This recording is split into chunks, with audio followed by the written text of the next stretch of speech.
మహారాష్ట్రలో సంచలనం సృష్టించిన యువ వ్యాపారవేత్త కేతన్ అగర్వాల్ మృతి కేసులో షాకింగ్ విషయాలు వెలుగులోకి వచ్చాయి. పక్కా ప్లాన్ ప్రకారమే సియా గోయల్ ఆమె ప్రియుడు ఈ హత్య చేసినట్టు పోలీసులు తేల్చారు. ఒకసారి మర్డర్ అటెంప్ట్ మిస్ అవగా ఈసారి పక్కా ప్లాన్తోనే కేతన్ అగర్వాల్ ను చంపేసినట్టు గుర్తించారు. ఈ మర్డర్ కేసులో సోనం ఉదంతాన్ని గుర్తు చేసుకున్నారు జనం. ఈ నెల 18న లోహగఢ్ కోట వద్ద కేతన్ 400 అడుగుల లోయలో పడి మరణించాడు.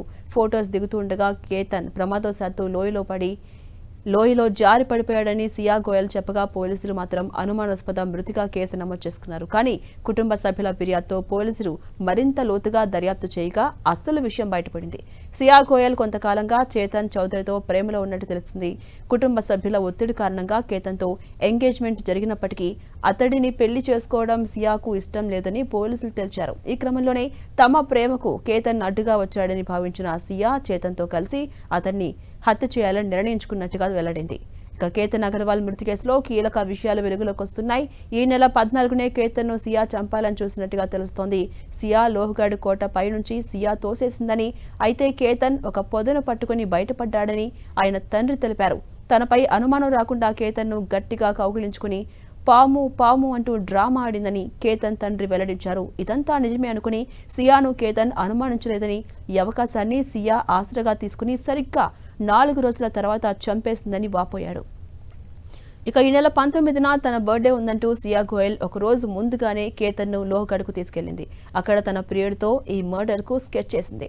కేతన్ను తీసుకెళ్లినప్పుడే ప్రియుడి చేతన్ కూడా కోటకు రప్పించింది. కేతన్ కొండపై ఉన్నప్పుడు ఇద్దరు తోసేసినట్టుగా పోలీసులు గుర్తించారు. వారిద్దరూ ప్రస్తుతం పోలీసుల అదుపులో ఉన్నారు.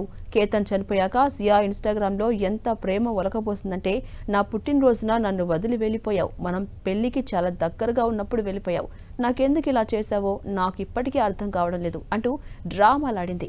ఇక ఈ ఏడాది నవంబర్ 25న గ్రాండ్గా ఉదయపూర్ ప్యాలెస్లో సియా కేతన్ల పెళ్లి జరిపించారని నిర్ణయించారు కుటుంబ సభ్యులు. ఇంతలోనే తన ప్రియుడి కోసం సియా ఈ ఘాతుకానికి పాల్పడింది.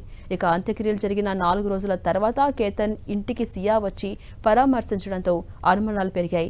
కేతన్ సోదరి సియాను గుచ్చి కొన్ని ప్రశ్నలు వేయడం, సియా పొంతంలేని సమాధానాలు చెబుతుండటంతో ఆమె పోలీసులకు ఫిర్యాదు చేశారు. దీంతో అసలు నిజం వెలుగులోకి వచ్చింది.